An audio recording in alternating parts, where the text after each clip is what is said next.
Quiero invitarte a que abra la Biblia en la carta de Pablo a los tesalonicenses, primera carta de Pablo a los tesalonicenses. Vamos a estar compartiendo el capítulo 2.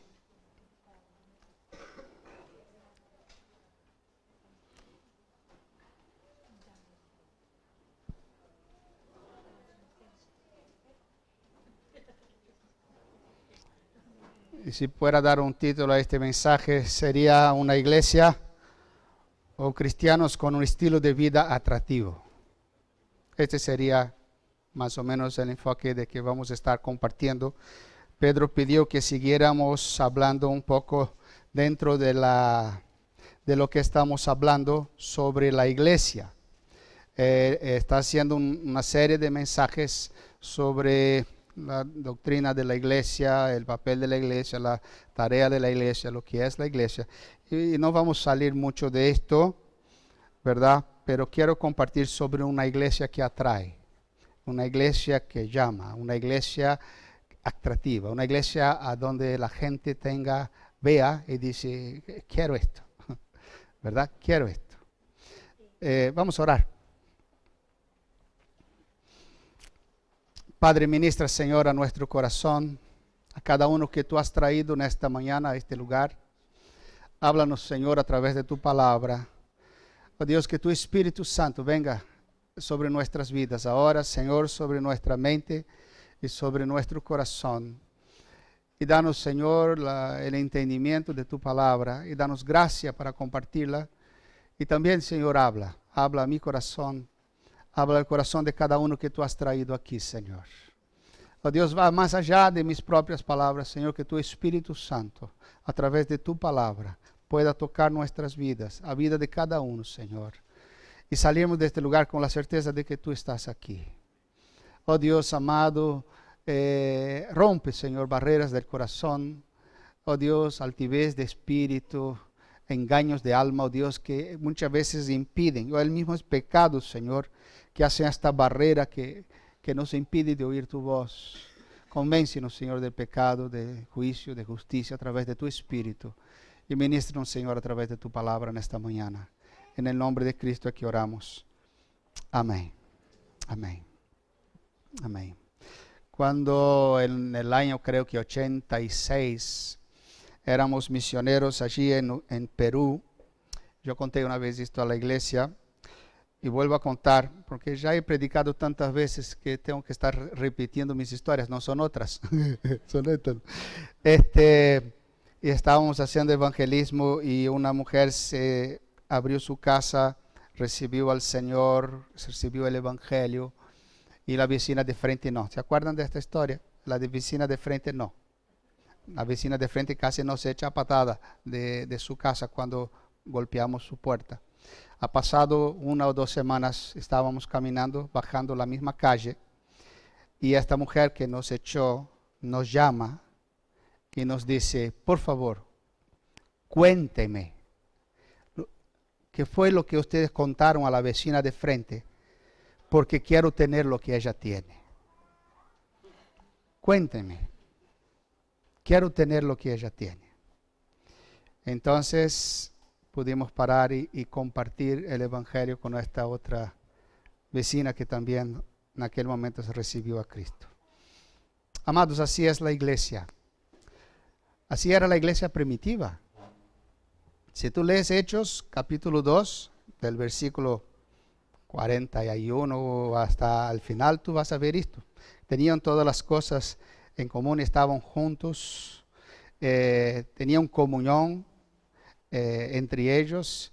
Algunos hasta vendían sus propiedades, sus bienes, y repartían a todos según la necesidad de cada uno. No había apego a las cosas materiales.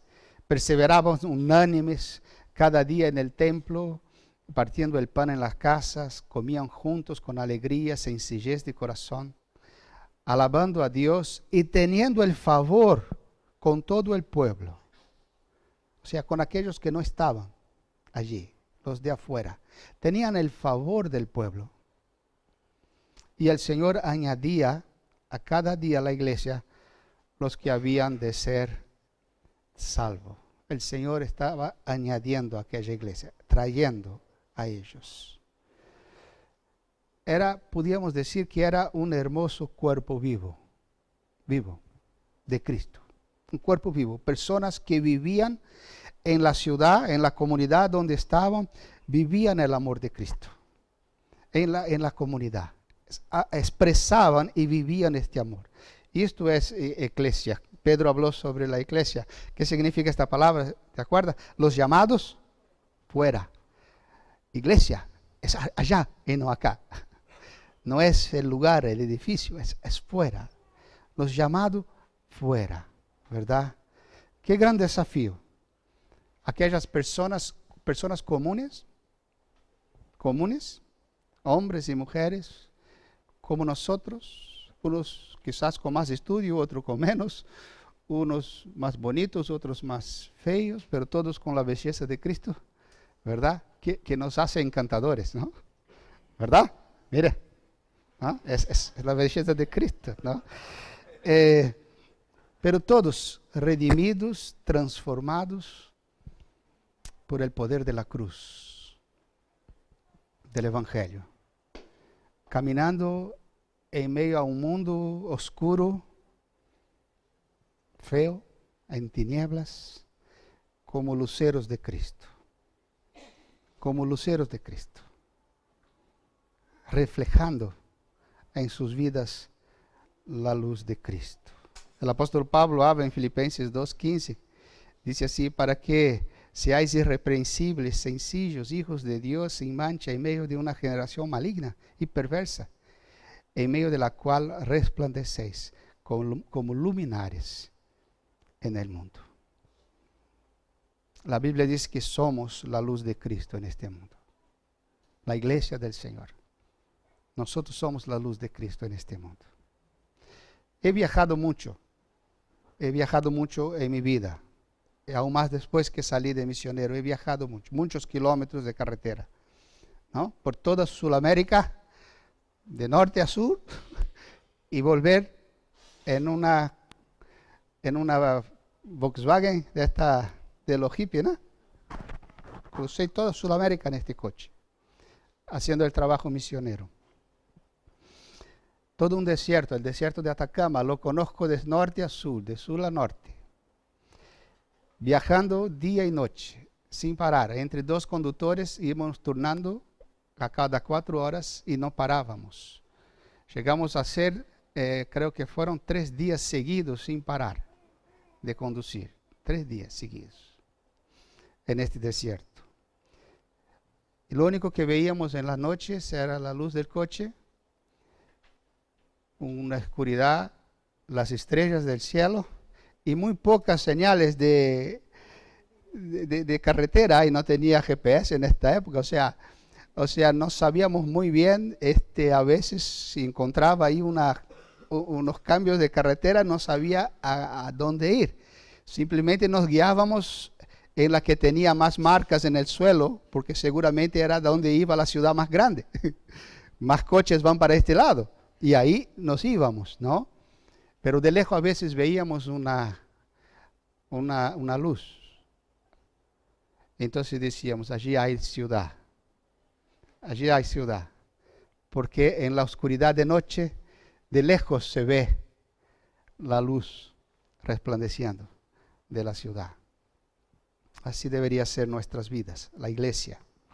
Una luz que atrae los que están afuera. Atrae, llama a la luz, a la presencia del Señor, a la luz de Cristo en nuestra vida, ¿verdad? Con un estilo de vida que atrae. Yo siempre digo, amados, que el cristianismo no es un estilo de vida. Hay muchos cristianos que ya escuché hablando que el cristianismo es un estilo de vida. No, el cristianismo no es un estilo de vida. El cristianismo es la vida. No hay vida fuera de Cristo. Amén. No hay vida fuera de Cristo. Porque si digo que el cristianismo es un estilo de vida, es porque hay otros. Entonces no hay vida fuera de Cristo. Pero la vida cristiana sí es un estilo de vida que atrae. ¿No? Cuando uno camina en Cristo, su vida debe contagiar, atraer a los demás, a los que están fuera. Cuando yo pienso en esto, amados, yo pienso en esta iglesia de Tesalónica. En esta iglesia de Tesalónica. Ellos fueron a esta clase de creyentes. Ellos fueron a esta clase de creyentes que quiero compartir en esta mañana. Me gustaría meditar con vosotros a través de la iglesia de Tesalónica 4 características de una iglesia o de creyentes, o una iglesia que tiene un estilo de vida atraente, atractivo, que llama, que atrae. Y antes de entrar en el capítulo 2, que es el capítulo que me gustaría pensar juntamente con vosotros, vamos a ver un poco el capítulo 1, algunas cositas solo para poder entender después lo que Pablo habla en el capítulo 2. Pablo llega a Tesalónica después de haber estado en Filipos. Él llega en Tesalónica después de haber estado predicando en la ciudad de Filipos, dice Hechos. Entonces, tuvo en Tesalónica, predicando en las sinagogas, dice el libro de Hechos, por 3 sábados. Por 3 sábados. Algunos comentan que él estuvo viviendo ahí entre 6 a 8 semanas. Y esto nos hace esta historia aún más atractiva, ¿no? Más fuerte todavía, porque en tan poco tiempo lo que Dios fue capaz de hacer allí, ¿no? Es de mucho más, es mucho más impresionante, mucho más maravilloso pensar que en aquel corto espacio de tiempo todo esto sucedió. Pero hay algunas cosas importantes que vemos en el capítulo 1. Primero el versículo 5 que dice: pues nuestro evangelio no llegó a vosotros en palabras solamente, sino también en poder, en el Espíritu Santo, y en plena certidumbre, como bien sabéis, cuáles fuimos entre vosotros y por amor de vosotros. Amados, podemos decir que Pablo y Silas, cuando llegaron allí, no solo predicaron el evangelio entre ellos, sino que también vivieron el evangelio entre ellos. Ellos vivieron este evangelio a tal punto que los hermanos de Tesalónica que recibieron el mensaje del evangelio también deseaban ser como ellos. No solo recibieron el mensaje que ellos estaban dando, mas también querían ser como ellos eran. Querían que sus vidas fueran iguales que las vidas de aquellos hombres que llevaron el evangelio allí. Porque en el capítulo 1 él habla justamente esto. que ellos, imitando a Cristo, se tornaron modelos a los hermanos de allí que deseaban ser como ellos. Viendo la vida de estos hombres, también el modelo de Cristo. Fueron transformados por el poder del evangelio y fueron desafiados por la vida de aquellos predicadores, de aquellos misioneros, de aquellos siervos de Dios enviados por el Señor allí, desafiados por sus vidas de serem como ellos. Al punto que dice el capítulo 1, que se tornaron modelos para todos los demás de Macedonia, Acaya y todo lugar, ¿verdad? Ellos se tornaron modelos a todos aquellos. Y la fe de ellos se tornó conocida en todas partes. Es lo que el apóstol Pablo habla. En todas partes se oye de vosotros. En todas partes se oye lo que Dios está haciendo entre vosotros.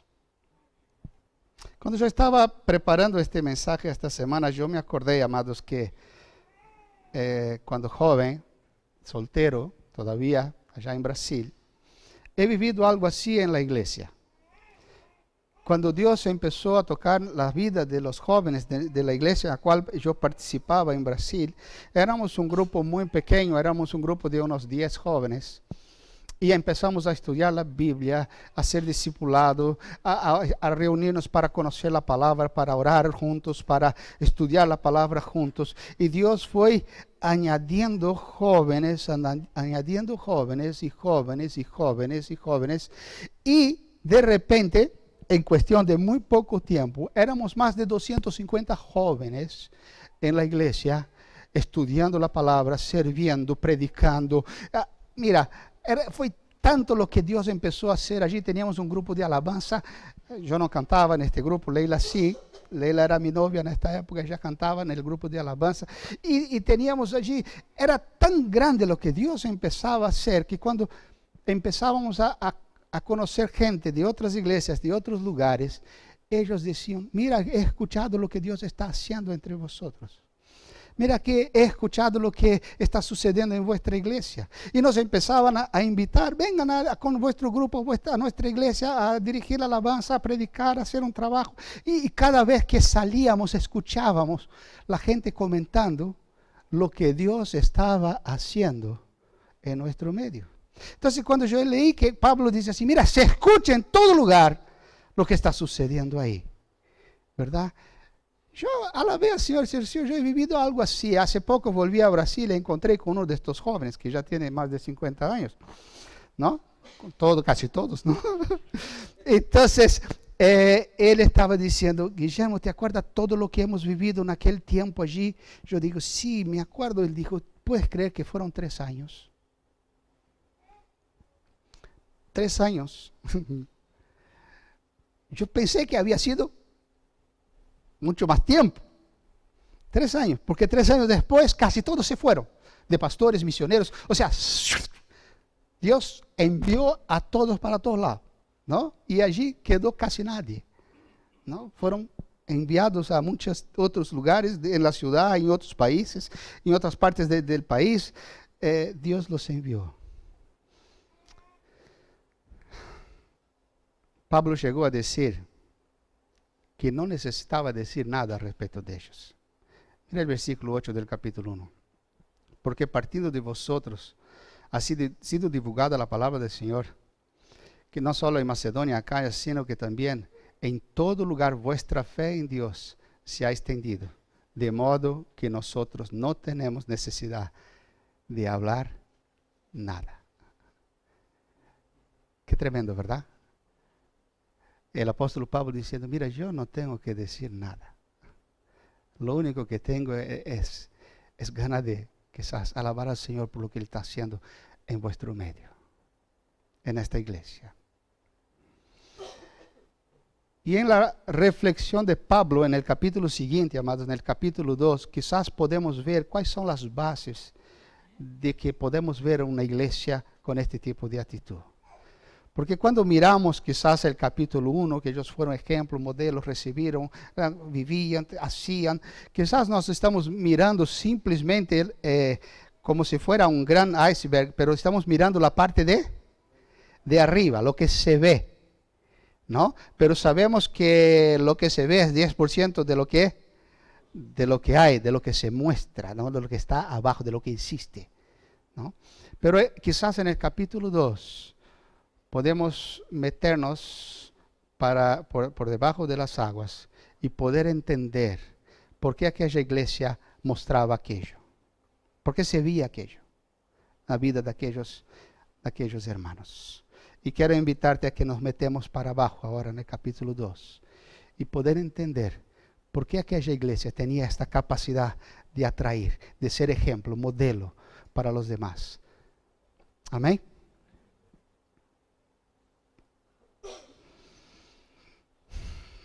Seguimos. Capítulo 2, versículo 1. Pablo dice, porque vosotros mismos sabéis, hermanos, que nuestra visita a vosotros no resultó vana. Antes de entrar en las 4 características, esta última palabra del versículo 1 me saltó a la vista cuando él dice que la visita de él allí entre aquella ciudad, en aquellos hermanos, no resultó vana. Amados, qué alegría para un misionero, para un pastor, poder mirar hacia atrás y decir, no fue en vano mi trabajo. Amados, hoy en día no son muchos los pastores que pueden decir esto, ¿eh?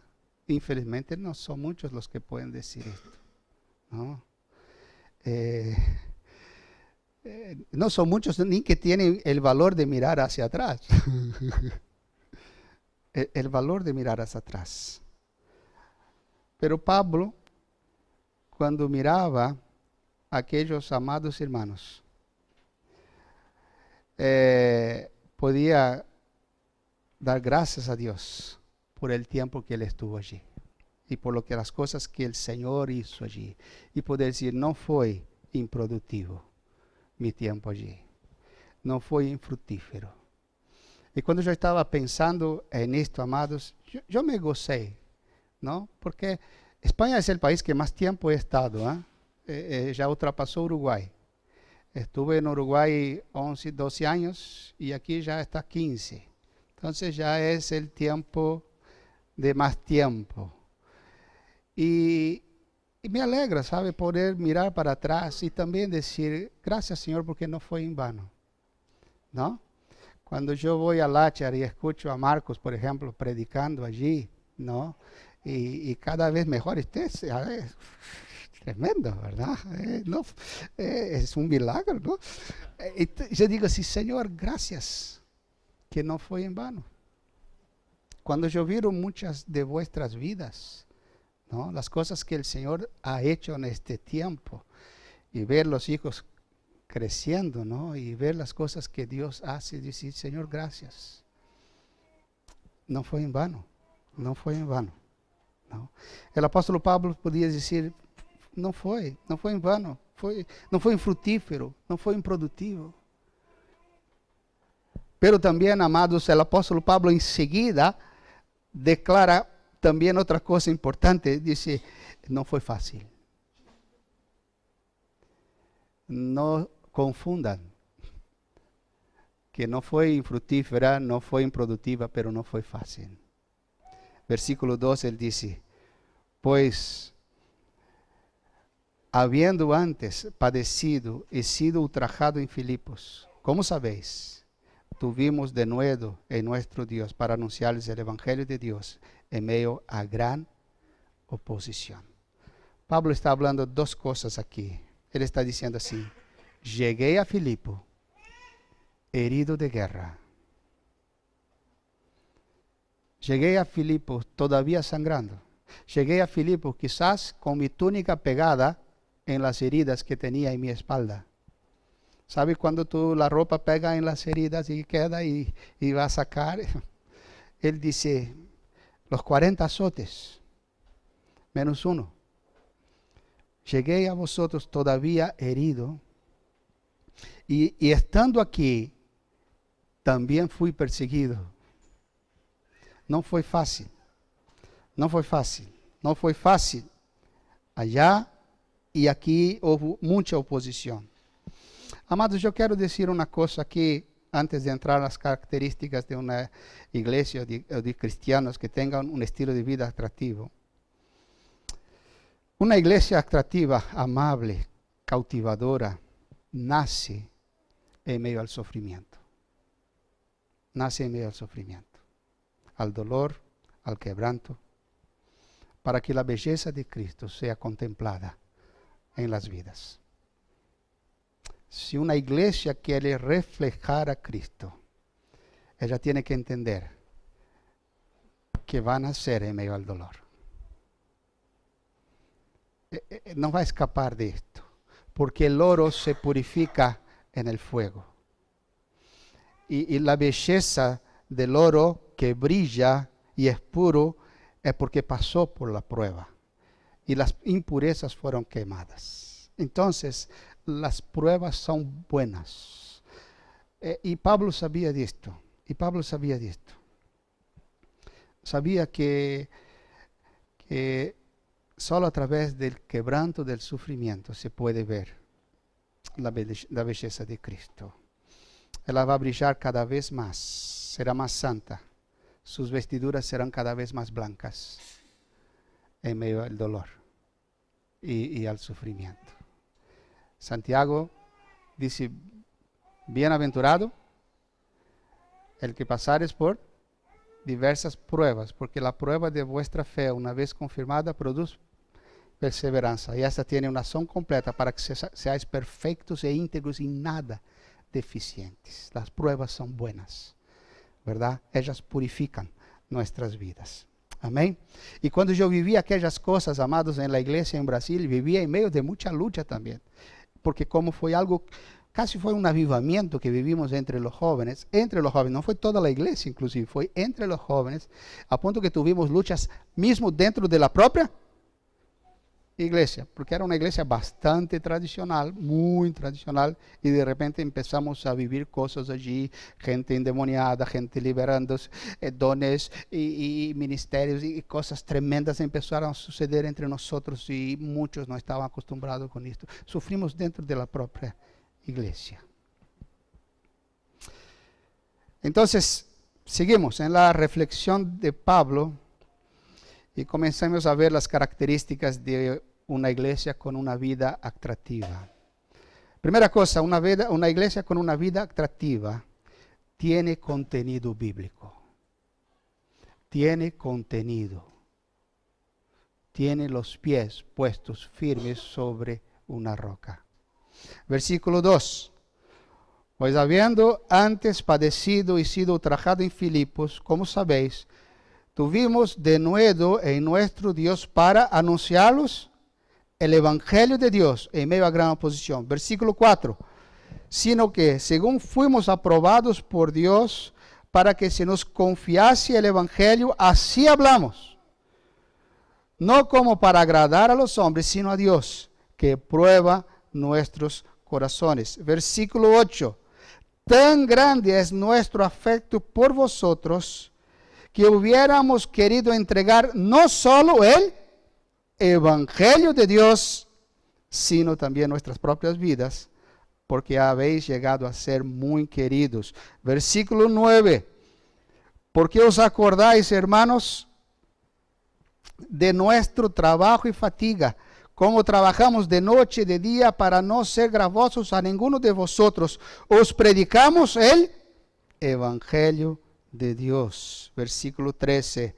Por lo cual también nosotros sin cesar damos gracias a Dios de que cuando recibisteis la palabra de Dios, que oísteis en nosotros, la recibisteis no como palabra de hombres, sino según es, en verdad, palabra de Dios, la cual actúa en vosotros los creyentes. Pablo repite una y otra vez: hemos llevado el evangelio de Dios, hemos anunciado la palabra de Dios. Una y otra vez les recuerda la base que han recibido, el evangelio de Dios, la palabra de Dios, y sobre esta base aquella iglesia fue edificada.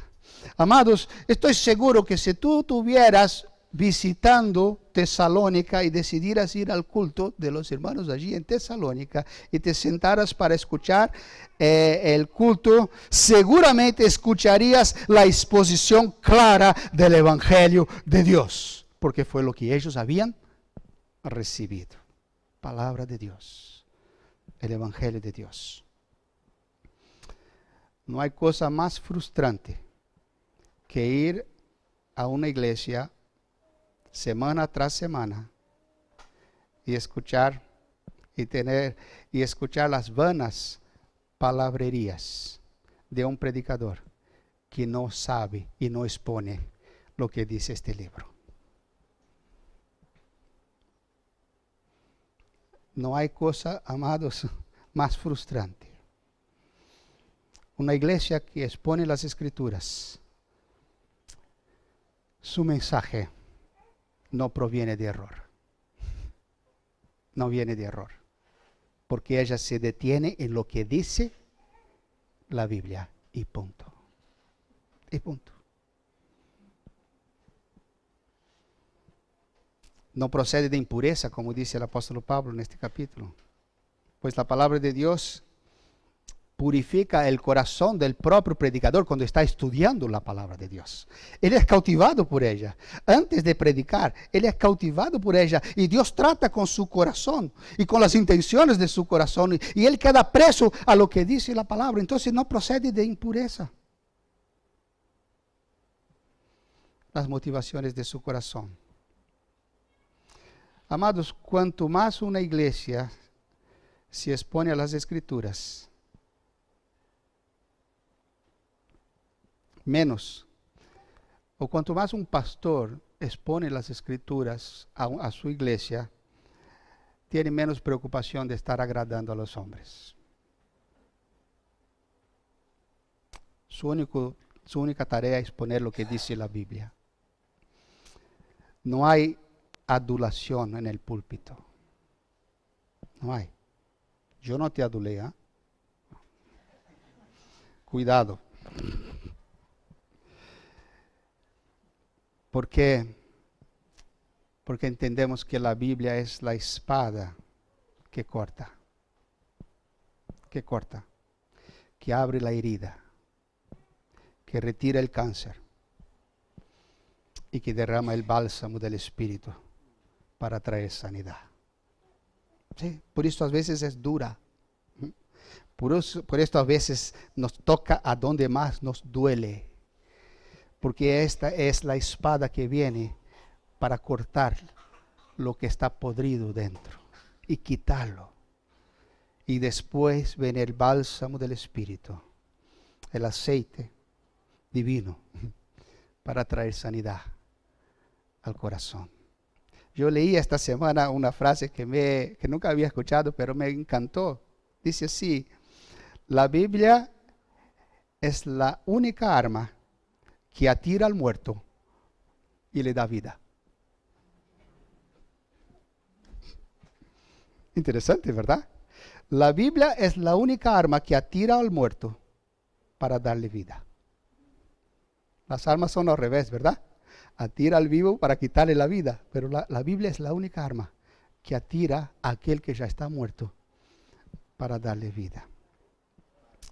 Dice el pastor John Stott, que falleció no hace mucho, él dice lo siguiente: el mensaje ideal es la palabra misma la que habla, o más bien es Dios en su palabra, y por medio de ella, cuanto menos se interponga el predicador entre la palabra y los que oyen, mejor.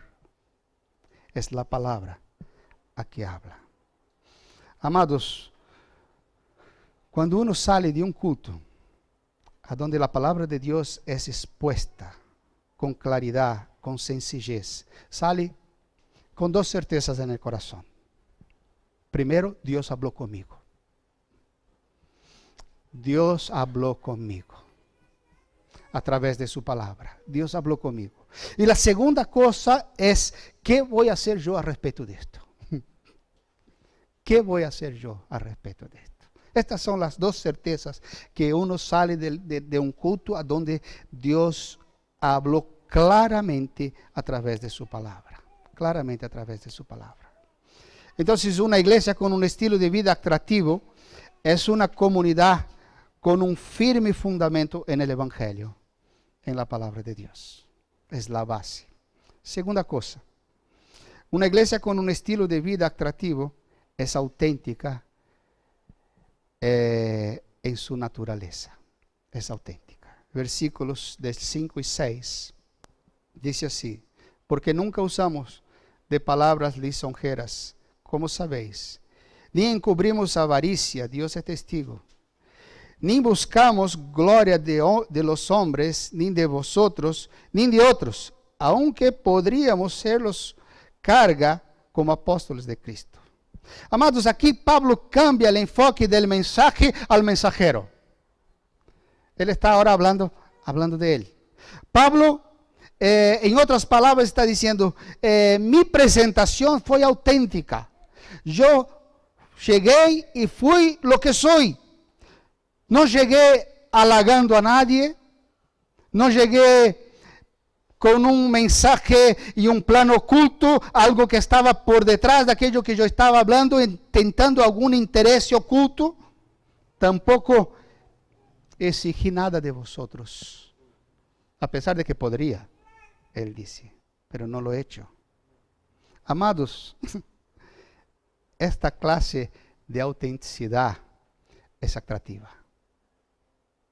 Pablo dice, yo soy lo que soy y llegué ahí siendo lo que soy. Y esto atrae. no es la autenticidad que se dice en el mundo. No, yo soy auténtico. Él dice que es auténtico para poder ofender. La autenticidad de hoy es así. No es otra cosa. Es decir que es auténtico para poder ofender. No es esto. No es esa autenticidad para tener la libertad de decir lo que me da la gana y ofender a todos. La autenticidad se da cuando la persona verdadera dice cosas verdaderas acerca de asuntos verdaderos con sentimientos verdaderos. O sea, ¿quiere que repita? La autenticidad se da cuando la persona verdadera dice cosas verdaderas acerca de asuntos verdaderos con sentimientos verdaderos. En otras palabras, cuando uno es auténtico, él vive lo que dice y lo que cree. Él vive lo que cree. Él es auténtico. Él dice la verdad. Él admite sus errores, sus limitaciones, sus debilidades. Él se muestra como Él verdaderamente es. Cuando una iglesia da ejemplo de esta clase de vida, la gente no permanece lejos. No permanece lejos. Es como un imán invisible que atrae a la gente. Quizás, amados, deberíamos poner en la pared de nuestras casas o en la nevera, si no sé si tú tienes costumbre de poner en la nevera de tu casa cosas para recordar, versículos para recordar, pero quizás podríamos poner en la nevera de nuestra casa la siguiente frase para que ayudáramos a poder ser personas auténticas, naturalmente auténticas. La siguiente frase: aquí hablamos con amabilidad. ¿Te gusta el desafío? Aquí hablamos con amabilidad. Tal vez para algunos sea un desafío muy grande, ¿verdad? Pero ponga bien grande el cartel para recordar. Y cada vez que quieras hablar de forma grosera, tú lea el cartel. Oh, no, no es así. Así, aquí hablamos con amabilidad. Amados, una iglesia que permanece firme en la exposición de la palabra ya es especial. Pero antes que pase mucho tiempo, la gente que llega empezará a preguntar que toda esta enseñanza es solo palabrería o si tiene sustancia. ¿Me entiende?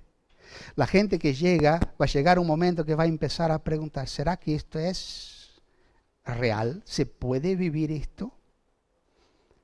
Empezará a buscar autenticidad en la vida de las personas. Empezará a buscar en la vida de las personas si esto que estamos escuchando es real. ¿Es verdad que se puede vivir así? Esta será la pregunta. ¿Es esta una iglesia que cree lo que dice creer? ¿Esta gente realmente cree lo que están diciendo que creen? ¿Es así que viven? Amados, no hay nada más atraente que una vida auténtica en la verdad del Evangelio. No hay nada más atraente. Cuando era misionero en Uruguay, fuimos a visitar una familia que su hija era amiga de mi hija, niñas pequeñas, y dijo que sus padres nos estaban esperando para una visita, que querían que fuéramos a su casa. Y fuimos contentos, era un médico, nunca habíamos estado en su casa, su hija siempre en la nuestra, porque era amiguita de Fernanda, y ella dijo, mira, esta tarde papá está esperando que vayan a visitarlos. Oh, una puerta que se abre, vamos, ¿no? Pero los padres ni sabían que íbamos, era mentira de la hija, ¿no? Ella quería que fuéramos a visitar a sus padres y nos dijo que sus padres nos estaban esperando.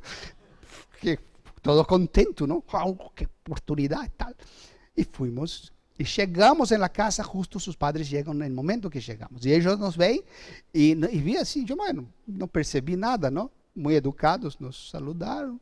No, que vinimos a ver, bueno, entra. ¿No? Y ahí empezamos a conversar con ellos, conversar muchos asuntos. no hablé nada de la iglesia, de Dios, de nada. No estábamos, y de repente ellos empiezan a preguntar, porque nosotros no hablábamos, ellos empezaron a preguntar, y conversando, y conversando, y conversando. Después dije, bueno, ya nos vamos y tal. Nos fuimos. Pasaron un tiempo, su esposa encontró a Leila y contó qué había sucedido, que ellos no nos esperábamos, nosotros no sabíamos, nos fuimos sin saber. Y cuando nos vieron, lo primero que dijeron, esto ahora aquí en nuestra casa. Pero después de estar charlando con ellos algunos minutos, y pasaron más de hora, y nos fuimos, ellos dijeron, no queríamos que fueran. No queríamos que fueran.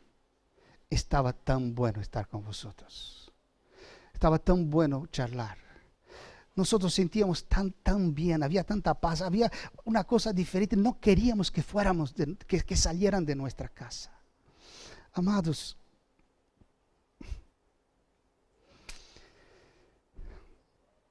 no hay nada más atractivo, atraente, que una vida auténtica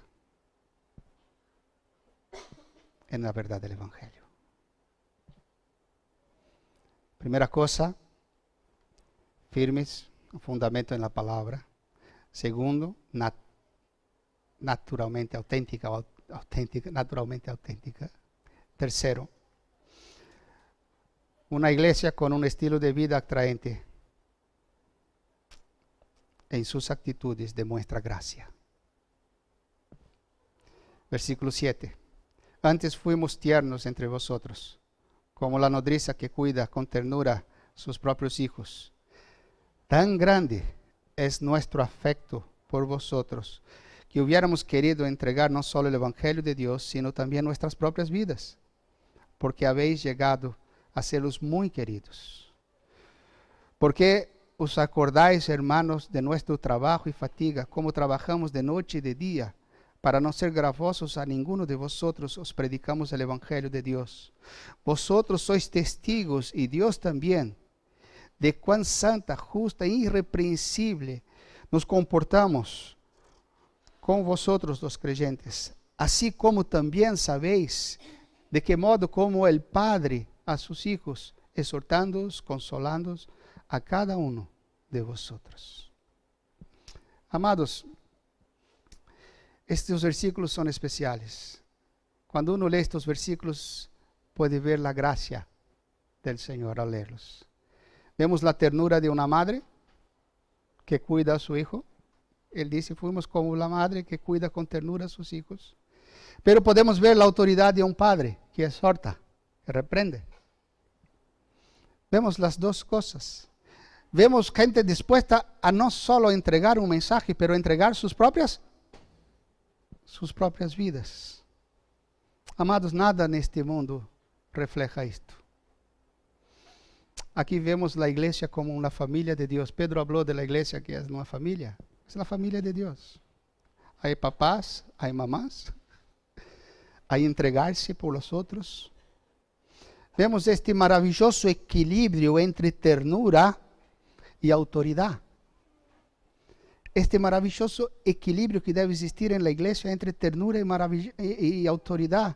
Vemos una iglesia que no solo aprendió a dar un mensaje, mas a darse a sí mismo. Una iglesia que aprendió el equilibrio entre estas dos cosas, firmeza y ternura. Hay momentos en la vida de la iglesia que ella tiene que actuar con ternura, abrazar, sanar las heridas, llorar con el que llora, ¿verdad? Dar el hombro para que uno llore y mostrar amor, consolación, cariño. Y hay otras veces que tiene que ser con firmeza, corrigiendo el error, diciendo, estás en pecado, tú no puedes seguir viviendo así, tú vives en adulterio, esto es pecado, esto no es de Dios, esto muestra que tú no has entendido el Evangelio. Y a veces tenemos que ser duros con las personas, que parece ser muy duro, confrontando el pecado. Pero este confronto del pecado es tan amor cuanto el abrazo. Estas dos cosas expresan gracia. Una iglesia que solo es tierna. Muchas veces es complacente y tolerante con el pecado. O una iglesia que es solo firme, dura, rígida. Su mensaje es de condenación, de culpa, ¿no? Aplastando o quebrando a aquel que ya está quebrado, ¿no? Es una iglesia legalista. Necesitamos las dos cosas para que exista autenticidad junto con gracia y amor. Gracia y amor. Voy terminando, amados, no se preocupe. Es que predico poco en la iglesia. Y esto es ejercitando la paciencia, la gracia, ¿verdad? También, conmigo. Una iglesia que tiene un estilo de vida atractivo, tiene un enfoque transformador para su época. El apóstol Pablo dice en el versículo 12, y os encargamos que anduvisteis como es digno de Dios, que os llamó a su reino de gloria. El 13, por lo cual también nosotros, sin cesar, damos gracias a Dios, de que cuando recibisteis la palabra de Dios que oísteis de nosotros, la recibisteis no como palabra de hombres, sino segundo es de verdad, palabra de Dios, la cual actúa en vosotros los creyentes. Amados, estas palabras de Pablo describen un evangelio que transforma, que transformó el hombre de su época y sigue transformando el hombre de su época, de nuestra época, de cualquier época. Fue para ayer, sigue siendo para hoy. Fue verdad ayer, sigue siendo verdad hoy. Llegó al corazón del hombre de ayer y sigue llegando al corazón del hombre de hoy, a la necesidad del hombre de hoy. Porque es palabra de Dios. Ella no regresa para él vacía. Ella produce el fruto por el cual es enviada. Ella es poder de Dios. Ella es transformadora. Ella transforma. Ella hace su obra. Amados, tenemos la seguridad de que la palabra de Dios toca el corazón del hombre de hoy, como lo hizo en el pasado. Del hombre moderno, o del hombre postmoderno, o del hombre que venga en el futuro, que no sé cuál será, ¿no? Quizás volveremos al hombre de la edad, porque todo se está destruyendo, no sé, ¿no? Amados, no tenemos que caer en el error de muchas iglesias hoy, de tratar de adaptar la palabra para nuestros tiempos. No. De predicar un mensaje tan contextualizado con los días de hoy, tan tolerante, tan políticamente correcto, que dejamos de predicar la palabra de Dios y pasamos a predicar cualquier otra cosa. Nosotros no somos llamados para hacer de la Biblia un libro pertinente. Él ya es pertinente. No es tarea nuestra transformarla en un libro pertinente para nuestros días. No tenemos que transformar para ser actual. Ella ya es actual. Nuestra tarea es mostrar a la gente cuán pertinente es la palabra de Dios para el día de hoy. Cuán actual es y cuán poderosa es para transformar las vidas hoy en día. Y una iglesia que lo hace es una iglesia atractiva, porque cree que la palabra que ella predica es poderosa para transformar las vidas. Como transformó la nuestra. Como actúa en nuestras vidas, ella puede actuar en las demás vidas. Para terminar, amados, punto final. ¿Cómo podemos vivir como iglesia este estilo de vida atractivo? Quiero decir rápidamente, solo mencionar, no voy a estar explicando, ¿ok? 7 cositas cortas. Primero, de forma práctica, que me ocupe más en conocer más a Dios y su palabra.